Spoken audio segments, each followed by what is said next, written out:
Hi everybody.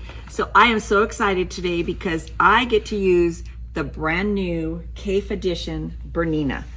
I get to put the first stitches on her. I have not decided what I'm naming her yet, but she's so beautiful, isn't she? So this is a 770 and it's the Quilters Edition Plus.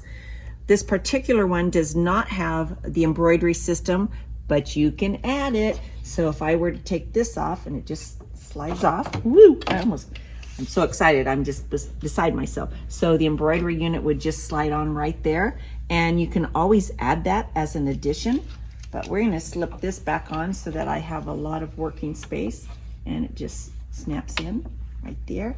Okay, so we're gonna use this today. So if I seem a little overly excited, it's because I am. I can't wait to get mine home. Okay, so back to business. We're gonna be doing Peace and Prosperity today. It's block 11. And this is the beautiful block that you're going to make right here. Super easy block, I think, compared to some of the ones that we've done. And what makes it easy are these strips that you put around right here. So it takes away having to add a lot of points that have another point that you join to. So let's go on to step 1. So what we're gonna do in step 1 is we are going to take the 4 little pieces and we're gonna sew them together. So you're gonna sew 2 together like this and then 2 more. And what we're gonna do is make a 4 patch.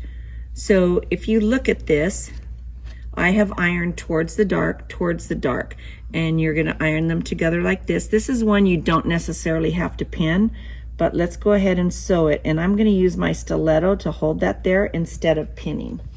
So I'm gonna use this beautiful machine. Can hardly wait.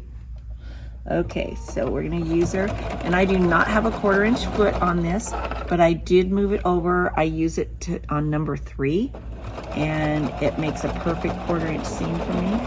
So we're gonna sew this like this. I'm gonna cut my thread. I always like to get rid of all these little hairs. You guys know that by now. We're gonna open it up. And we have a really pretty area where our 4 corners meet. And so we're going to make a pinwheel out of this.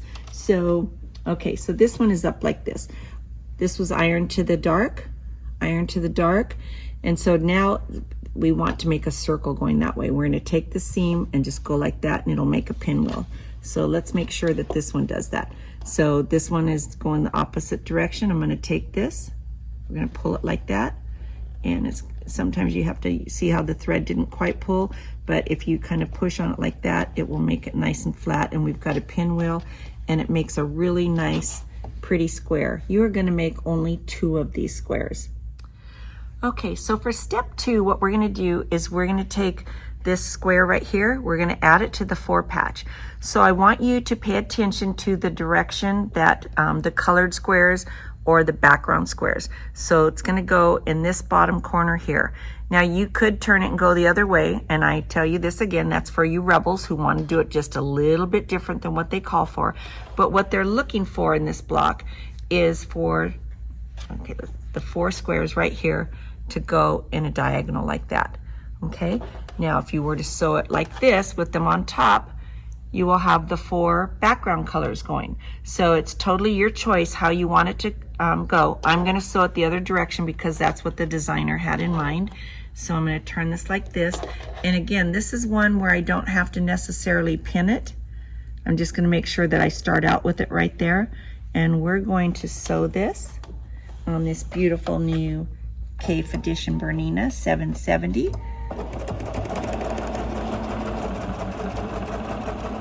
I hope you guys have really looked at this machine. Berninas are just so wonderful. Listen how quiet she is. I just really, really like it. So I'm gonna make sure that this is, I don't have to use my stiletto this time because it's perfect. I mean, they match exactly, so that's kind of a good thing. And we're gonna cut these threads off. Okay, so we're gonna open this up. We have a really nice area right there where our corners meet. So we're going to make a pinwheel one more time, okay? You see the main seam is going this way. This one's going that way. We're gonna take these 2 and we're gonna make it continue. So this piece has to go this way, this piece has to go that way. So I'm gonna take it like this. I'm gonna twist it, and voila, we have a nice little pinwheel there.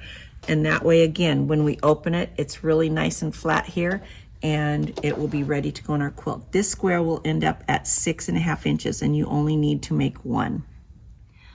Okay, so for step 4, we are going to be sewing these 2-inch strips to the square that we just finished. So first you're going to sew a 6.5-inch piece to opposite sides of this square. We're going to iron it towards the strip. Then we're going to take our 9.5-inch piece and we're going to iron it to the opposite 2 sides again. And all 4 of these are going to iron out towards the strips. Super easy way to do this. And we are going to end up with a 9.5-inch square. This is going to be the center area of our block. Okay, so for step 5, we're going to take these number 1 triangles and they're going to go on this triangle. So I know you know this, but I'm going to show you anyway. There's no way that it would fit here. There's no way it would fit like that. The only way that this is going to work is if we do it like this. So we're going to sew one side first and then the opposite side. And normally I wouldn't show you how to do this, but I'm just so excited about using this machine that I'm going to sew on it. Okay, so we're going to do a 1/4-inch seam all the way down.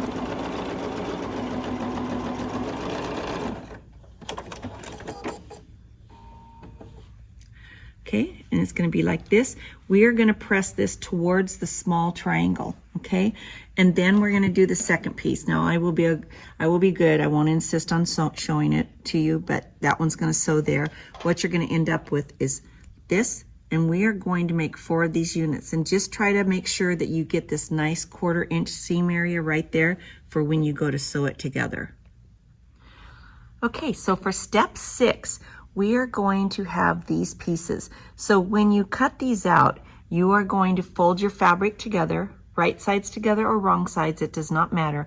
You're going to take this triangle template, which is number 17, and you are going to cut out 4. So by folding your fabric either opposite sides together or right sides together, you are going to end up with 4 this direction, and you are also going to have 4 the opposite direction. So what you're going to end up with is one that faces this way and one that faces this way. And we are going to sew those to the little triangle units that you just made. So I want you to notice that the small end matches the small end here, and you will have a really pretty point right here and right here. And you are going to make 4 of these units. Now this piece I did iron open, and the reason being is we have a lot of fabric down here. When you have 2 small points and you're trying to put fabric, if we ironed it one direction or the other, we would have a lump there. So I did iron this open, and you all know that I am not a fan of that, but it just happened to work out better. So 4 of these units. So we are almost finished with our block. I told you it's a really fast one, and I'm kind of disappointed because I'm going to be done using this fun machine. So we're going to take the number 5A square, and we're going to sew it to both ends of 2 of these units that we just finished making. So 2 of them that have the little squares on them and 2 of them that do not. So I want to show you this. If I didn't have this on here, 2 of these units sew on opposite sides of our big square. So what you have to make sure of is when you put it on that you have a nice area for your point right here and right here. This is going to be down like this, and when you sew it, you're going to have those points that you want to be sure so that you don't cut them off. So opposite sides, one here and one down here. Then we are going to sew the units that have the little square. So when you go to line this up, this is going to go upside down like this. I line this up first where the marrying is. And you can actually, for here, you can just put 1 pin to hold it because you can use your stiletto. And then I would make sure that this does. Because we have this nice strip right here, we don't have any points here we have to worry about. So as long as your piece fits really nice, you don't have to pin it a lot. Just as you stitch, make sure that you stitch right there where that point is, right here, like that. You're going to stitch across. This is going to be open, and you're going to make sure this point is nice. So use your stiletto to hold your marrying pieces, and you're going to iron it towards the strip right here. So if you turned this one upside down, you could see that all of mine are ironed towards the strip, and you see all here, all the little pieces that I ironed open, and you have this beautiful square like this. One of the easiest, I think. So I want to remind you again about this gorgeous machine that I am using. This is the KAFE 770. I cannot wait to take mine home. And it's this QE edition. Really a beautiful machine, and it comes with so many accessories. But I want you to see this beautiful machine cover for when you leave your machine out, and the trolley. Can you imagine walking into a class with that gorgeous trolley? I cannot wait to use mine. So I will see you guys again. I'm coming in November, and hope you get your blocks done.